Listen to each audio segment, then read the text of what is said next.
यीशु मसीह के नाम से आप सब शुभ संदेश के दर्शकों को फिर से मैं स्वागत करती हूँ।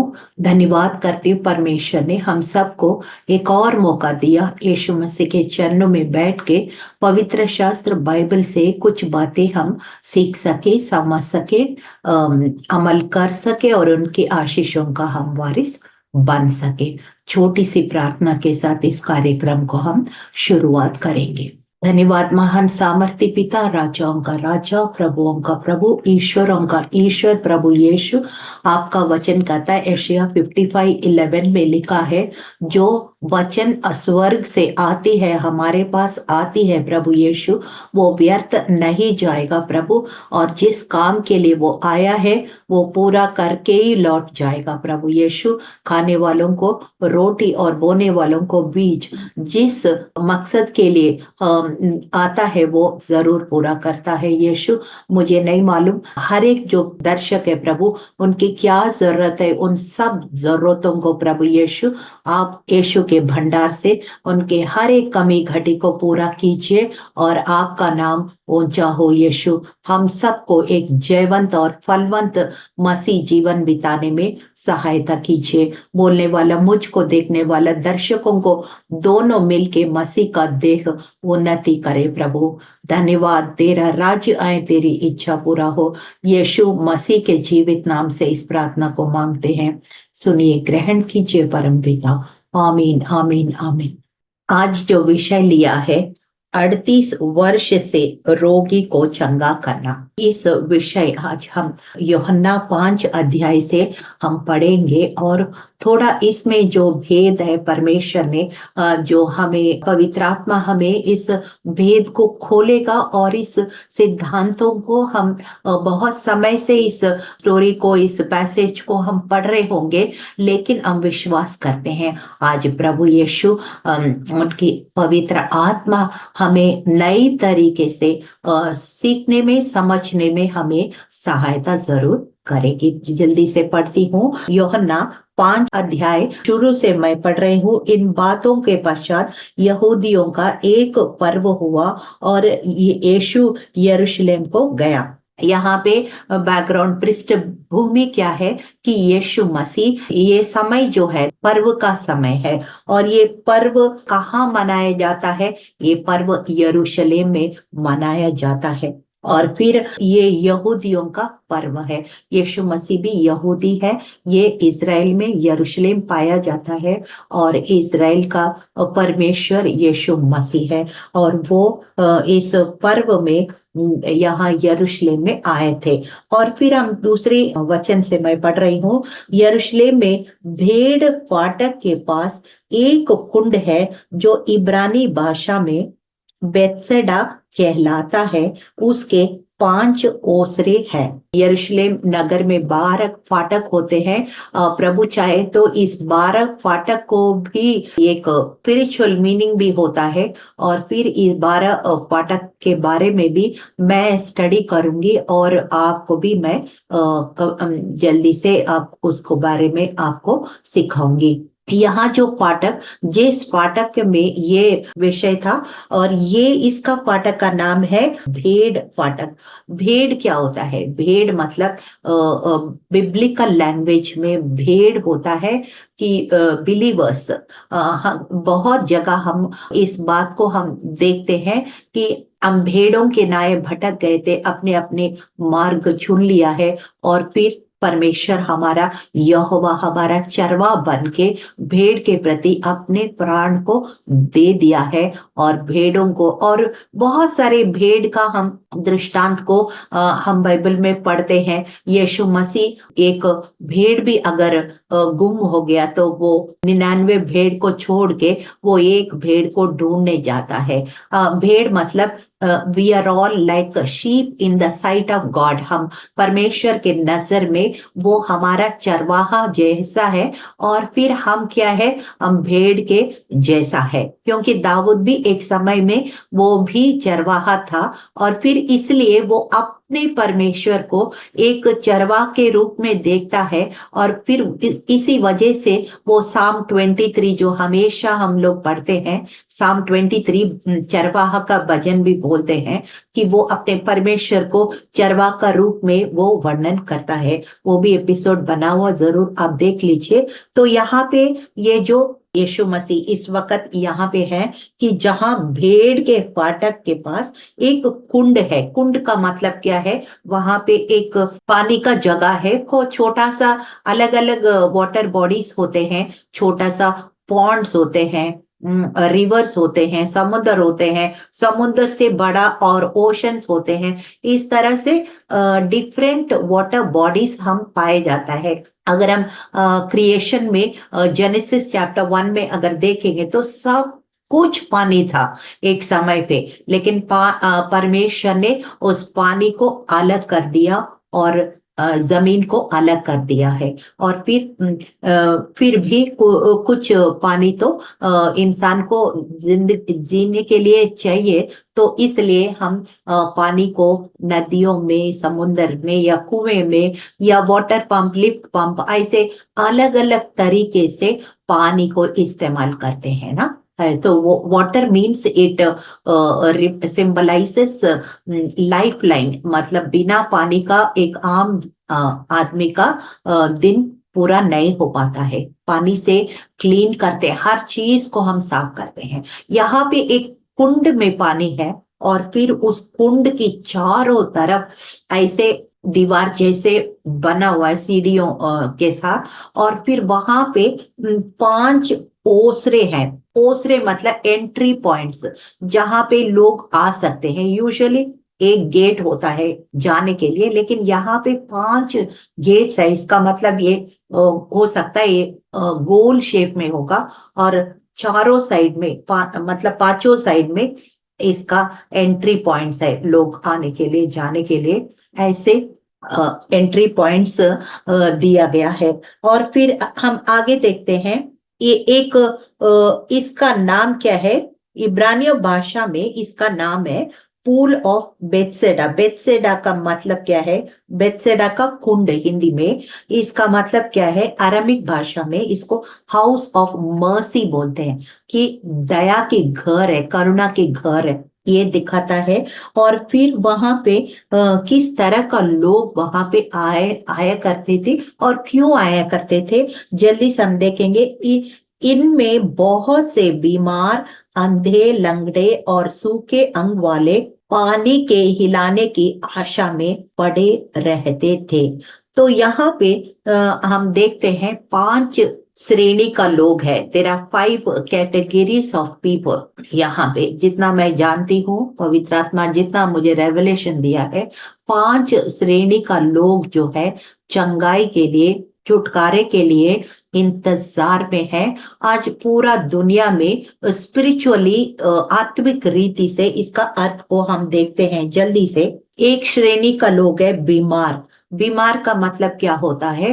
कि ये शरीर में किसी प्रकार का इन्फेक्शन होता है। जितना मेरे को नॉलेज है, बीमारी क्यों होता है? व्हेन परमेश्वर ने हमें शरीर को ऐसे बनाया कि हमारा जो बॉडी, जो इम्यून सिस्टम है, वो अपने आप को ये हार्मफुल बैक्टीरिया, जो हानिकारक सूक्ष्म कृमि जो हमारे शरीर में प्रवेश करते हैं और बीमारी को पैदा करते हैं, कहीं ना कहीं इन्फेक्शन या ट्यूमर या कुछ किसी तरह का भी, तरह तरह का बीमारी को पैदा करते हैं, उसको हमारा बॉडी खुद फाइट करता है। व्हाइट ब्लड सेल्स होता है, हमारा बॉडी खुद फाइट करता है। जब हमारी बॉडी फाइट करने का कमजोर पड़ जाता है, हमें वो बीमारी का शिकार हो सकता है। और फिर बाहर से हम मेडिसिन को, डॉक्टर का हेल्प लेकर के वो सपोर्ट सिस्टम बनाते हैं,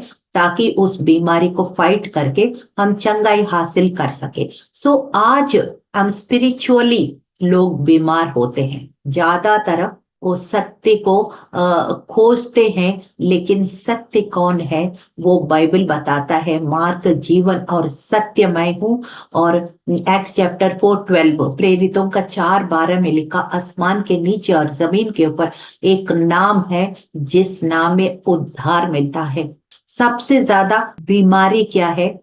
पाप है, जो हमें ये फिजिकल इलनेस से भी, ये शारीरिक बीमारी से भी ज्यादा डेंजरस है। उससे भी हमको, उससे छुटकारा पाना बहुत जरूरी है। सबसे पहले यहाँ पे बीमारी का लोग है, अंधे लोग हैं। अंधे लोग है, वन कुड नॉट सी, जो ये सच्चाई होने के बाद भी हम देख नहीं पाते हैं। और फिर क्या होता है कि यीशु मसीह हम देखा तो ये एक वेल था। यीशु मसीह आने से पहले इंसान और परमेश्वर के बीच में एक पर्दा था, जिस वजह से सच्चाई होते भी वो देख नहीं पाते थे।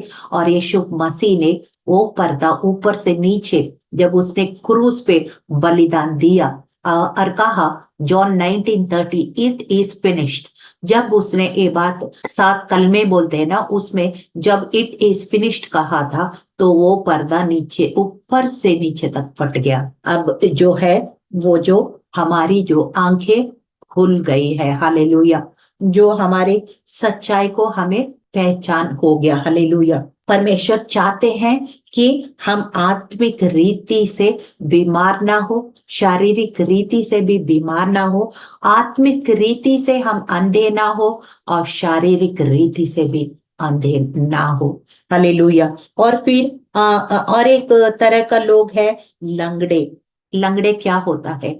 You have to walk with Jesus. जब पाप आने से पहले जेनेसिस चैप्टर 1 उसमें लिखा है, आदम और हवा परमेश्वर के साथ साथ चलते थे। प्रतिदिन शाम को परमेश्वर स्वयं आदम और हवा के साथ साथ साथ चलते थे। और फिर पाप आने के बाद जो है वो चलना रुक गया है। लेकिन परमेश्वर आखिरी आदम बन के फिर से हमारे लिए बलिदान किया, ताकि हम जैसे पहला आदम और हवा परमेश्वर के साथ साथ चलते थे, आज भी पवित्र आत्मा का सहायता से वचन के अनुसार हम यीशु मसीह को साथ साथ चले। He want us to walk with Jesus, hallelujah. तो इस प्रकार से यहाँ पे लोग हैं, बीमार लोग हैं, अंधे लोग हैं, लंगड़े लोग हैं, और सूखे अंग वाले पड़े रहते थे। सूखे अंग वाला कौन होता है? सूखे अंग, अंग तो है but it is not functional. इसका मतलब क्या है? अवर सेल फोन होता है, इसमें कितने सारे फंक्शंस होता है, मे बी 10%, 25% इतना यूज करते हैं। कई सारा फंक्शंस हम जानते भी नहीं और यूज भी नहीं करते हैं। यहाँ पे लोग को अंग है, मगर वो अंग फंक्शन नहीं कर पा रहे। ऐसे कई सारे हमारे अंदर जो पोटेंशियल होते हैं, टैलेंट्स होते हैं, हमारे पास टाइम होते हैं, हमारे पास वचन होता है, सब कुछ होते हुए हम उसको काम में नहीं लाते हैं।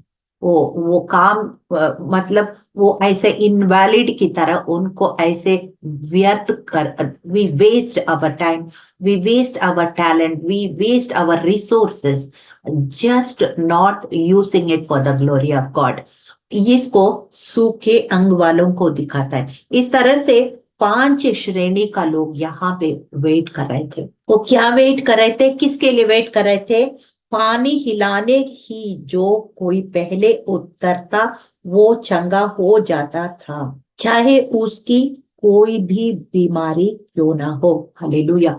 तो इस प्रकार से जो ट्रेडिशंस, जो रीति रिवाज है, कई सारा हमें बनाया गया है, और वो ऐसे बनाया गया है कि वो बहुत कम लोग को फायदा मिलता है। पूरा साल वेट करना पड़ता है और सिर्फ एक व्यक्ति को उनको मिलता है, चंगाई मिलता है। और उस दिन के लिए, उस घड़ी के लिए कितना कंपटीशन होगा, कितना मारपीट होगा, कितना भागदौड़ होगा, क्या क्या होगा। जो चल ही नहीं पाते तो वो भागेगा कैसे, भीड़ में घुसेगा कैसे? तो this man has lost all hope, दुनिया के सिस्टम में इस व्यक्ति को चंगाई मिलने का कोई आशा नहीं थी। वो 38 साल ऑलरेडी वेट कर चुका है, और फिर और 38 साल भी होने के बाद भी उसका चंगाई का कोई गारंटी नहीं था, क्योंकि वो लोग जो पैदा हो रहे हैं, जो इससे भी जवान है, उसे ये और बुजुर्ग होते जाएंगे, और इससे जवान लोग और एनर्जेटिक होंगे, और वो इनसे आगे भागेंगे, आगे उनको धक्का देके वो आगे चलेंगे, तो कैसे इनका छुटकारा नहीं हो सकती थी। वहां एक मनुष्य था जो 38 साल से बीमारी में पड़ा था। हमारी शारीरिक बीमारी से भी ज्यादा उस परमेश्वर का जो क्रोध होता है वो और भयानक होता है। वो हमेशा के लिए होता है। ये 38 साल में फिर भी इनका छुटकारा हो गया। वो अनंत काल का मतलब वो कभी नहीं छुटकारा हो सकता है।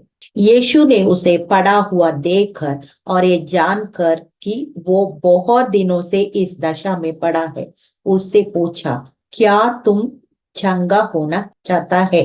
यीशु मसीह हमें कोई नहीं देख रहे, दुनिया हमें परवाह नहीं कर रहे, कोई बात नहीं। There is somebody who is looking at us. There is somebody who has given his life for us. कोई है जो हमारे लिए अपने जान दे दिया। कोई है, हमें भूला नहीं है। एशिया 44 वर्स 21 में लिखा है, वी आर नॉट फॉरगॉटन। हमको परमेश्वर भूला नहीं है। कोई दुनिया भूल गए होंगे, लेकिन कोई है जो हमें भूला नहीं है। हालेलुया। और फिर ये डर के ऐसे डर से ऐसे क्रिपल्ड हो गया। मतलब क्या है, हमारे अंदर एक ऐसे डर हो जाता है कि कभी नहीं मैं ठीक हो सकता हूँ, वैसे पड़ा रहूंगा। तो एक डर एक बैठ गया होगा, क्योंकि 38 साल से तो ये हो ही रहे हैं।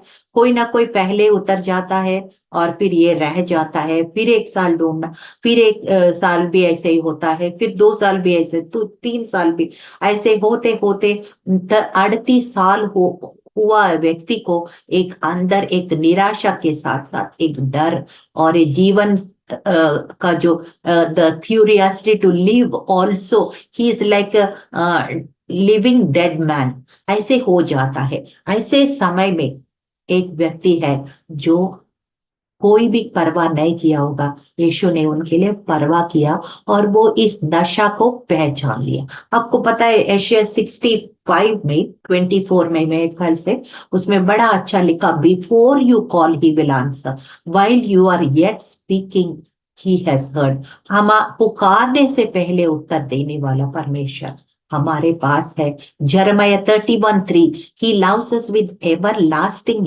लव। हमारे पास पैसा हो, कीर्ति हो, या बहुत कुछ हो, हाँ लोग प्यार करेंगे, लेकिन जब कुछ भी नहीं है तो वो प्यार भी धीरे धीरे खत्म हो जाता है ना। दुनिया का प्यार ऐसे ही है, लेकिन यीशु मसीह हाँ का प्यार हमेशा के लिए, एवर लास्टिंग लव, ये उनका सरोवर में कुंड में नहीं उतर पा रहे, लेकिन यीशु मसीह उनके पास गया। हालेलुया। ये यही बात है। Only you have to call unto him and he will answer you. Jeremiah 33:3, call unto me, I will answer you, show you great and mighty things which you do not know. हमें पुकारना है, हमें दिल में चाहना है, उनके लिए जानना है, पहचानना है, और एक छोटी सी प्रार्थना से उनको हृदय में अंगीकार करना है, उनको हृदय में अपने जीवन में बुलाना है। वो आ जाता है, हमेशा वो तैयार है। रेवलेशन 3:20 में लिखा है, मैं द्वार पर खड़ा हुआ खटखटाता हूँ, कोई द्वार खोलेगा तो मैं आऊंगा, उनके साथ संगति रखूंगा। ऐसे ही इस व्यक्ति के पास यीशु मसीह गया, और इनके मुंह से ये चाहते हैं कि वो पूछना चाहते हैं, what do you want, what are you looking for. ये नहीं कि परमेश्वर को नहीं पता, यीशु मसीह को नहीं पता, ऐसा नहीं है, but he wanted to know his heart. Hallelujah. तो ये पूछ रहे हैं, क्या तुम चंगा होना चाहते हो? वो बीमार ने उत्तर दिया, हे प्रभु, मेरे पास कोई मनुष्य नहीं कि जब पानी हिलाए जाए मुझे कुंड में उतारे, परंतु मेरे पहुंचते पहुंचते दूसरा मुझसे पहले उतर जाता है। He had lot of excuses, lot of expectations, but in the wrong way. Hallelujah.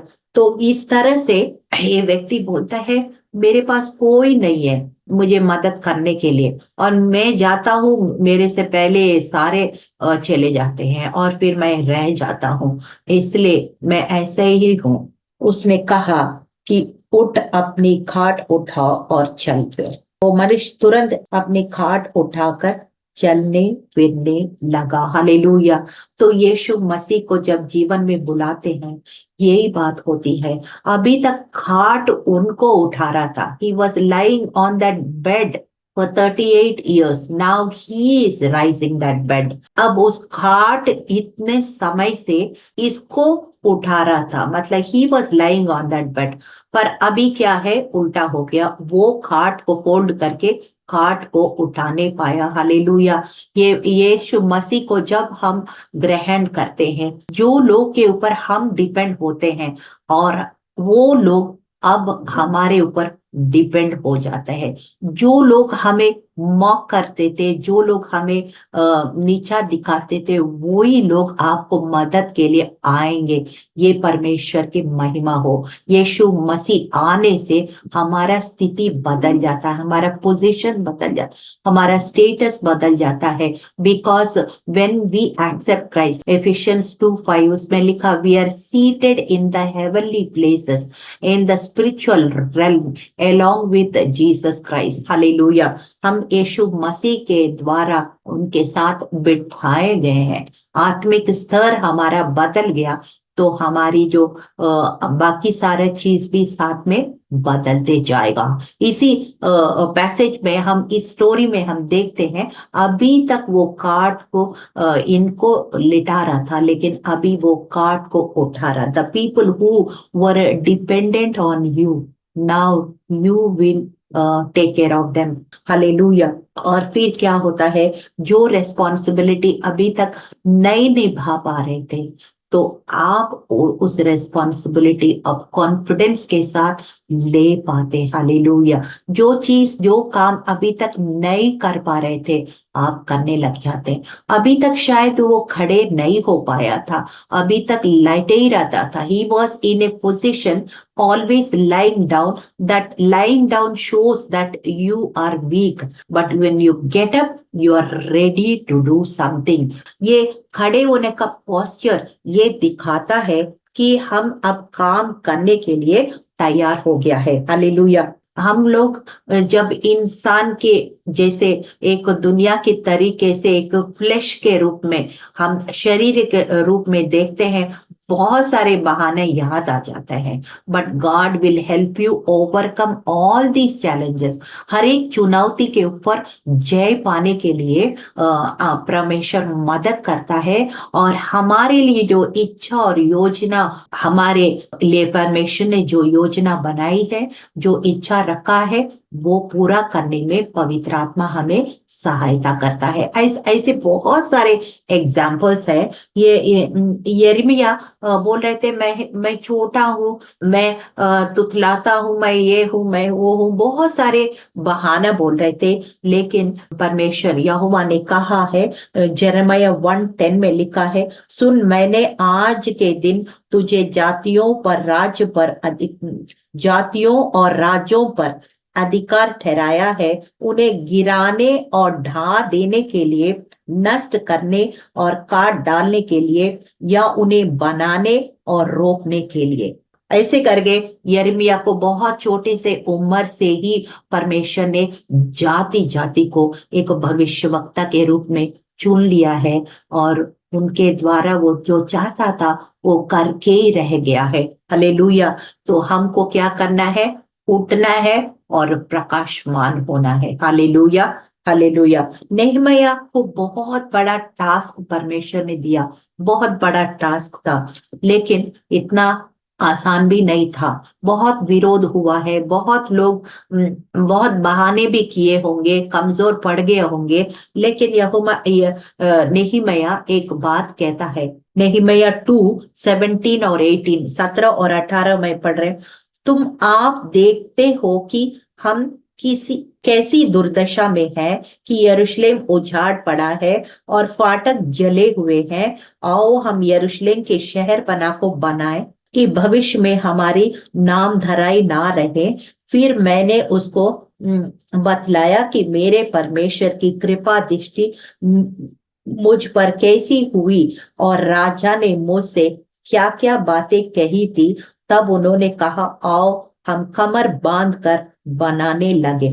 और उन्होंने इस भले काम को करने के लिए हिया बांध लिया है। हालेलुया। तो यरूशलेम के दीवारें ऐसे गिरे पड़े हैं, ऐसे दुर्दशा में थे, लेकिन ये नेहमीया को प्रभु ने चुन लिया है।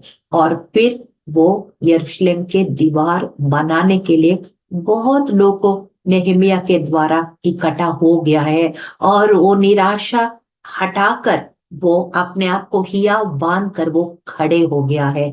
और यरूशलेम के दीवारें 52 डेज में पूरा यरूशलेम नगर का दीवार बना के दिखाया। आज हमारा काम है, they will put so many excuses in our heart. हमारे जीवन में बहुत सारे एक्सक्यूजेस होते हैं, लेकिन हम ये जो बहाने के ऊपर उठ के हमको सोचना है। हम उस लिटाने के अवस्था से उठकर हमको खड़े होना है। हम काम करने के लिए तैयार होना है। कितना कमजोरियां, चुनौतियां, विरोध, कितना कुछ अड़चने आएंगे, लेकिन प्रभु के आत्मा के द्वारा हम इन सब के ऊपर जय प्राप्त करके मसीह यीशु मसीह का उद्देश्य को पूरा करने के लिए हम प्रभु हमें मदद और सहायता करेगा। जैसे इस व्यक्ति ने जो 38 साल नहीं कर पाया, जब यीशु के पास आया ये कर पाया है। हालेलुया। जो हम इतने समय से हमारा सोच कुछ और थी, हमारा जीवन शैली कुछ और थी, यीशु मसीह आके हमारा सब कुछ बदल देता है। और फिर अभी तक जो हम नहीं कर पाए थे वो हमसे करवाता है। क्योंकि फिलिपियों 4:13 में क्या लिखा है, I can do all things through Christ who strengthens me. मैं यीशु के द्वारा मैं सब कुछ कर सकती हूँ। हालेलुया। और फिर लोग इनको खुश होने के बजाय लोग बोल रहे हैं, तुम साबत का दिन तुम खाट क्यों उठा रहे। बहुत सारे वो उनको और भी डिस्करेज करने के लिए कोशिश कर रहे हैं। But God is above all this. रीति रिवाजों के ऊपर बढ़कर यीशु मसीह हमें आशीष देता है। तो क्यों ना हम अपने नजरियों को, देखने का नजरिए को बदल दे। क्यों ना हम यीशु के पास आए, क्योंकि वो हमेशा हमें मदद करने के लिए तैयार है। उसने कहा, बोझ से दबे हुए लोग मेरे पास आओ, मैं तुम्हें विश्राम दूंगा। हालेलुया। और जो ये मंदिर के बाहर था ये व्यक्ति, अब मंदिर के अंदर यीशु मसीह से मिलता है। हालेलुया। कितना बड़ी बात है ना। He was always outside the temple, but now we see him inside the temple. Hallelujah. Yeshu Masih में आने से हमारा सब कुछ बदल जाता है, एक नई सृष्टि हम हो जाता है। हालेलुया।